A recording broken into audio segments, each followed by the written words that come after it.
সন্তানকে ভুলেও তিনটি কথা বলবেন না, বললে ওই সন্তানের মহাবিপদ আসবেই, এটা পরীক্ষিত। 1 নম্বর কথা, সন্তানকে ভুলেও লানত দিবেন না। হয়তো রাগ করে বা সে কোনো বেয়াদবি কি করে ফেলেছে, অথবা আপনার সামনে মিসবিহেভ করে ফেলেছে, তারপরে যদি আপনি তাকে বলেন এই পোলাডারে জন্ম দিয়াই ভুল করছি, আছে না নাই, সমাজে আছে না এই কথা বলে, আহারে এই পোলাটা কেন যে হইলো, আমার কপাল পোড়া, এত মানুষ মরে এই পোলা কি মরে না কেন? একটা কথা বলে ফেলেছেন, আল্লাহ পর্যন্ত কিন্তু পৌঁছে যাবে, সারা জীবন কান্না করবেন, কাজ হবে না।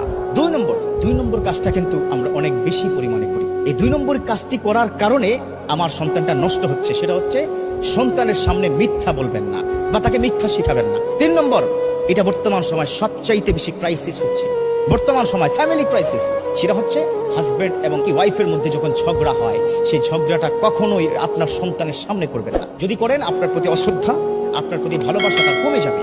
আল্লাহ আমাদের প্রত্যেককে বুঝার এবং মানার তৌফিক দান করুন।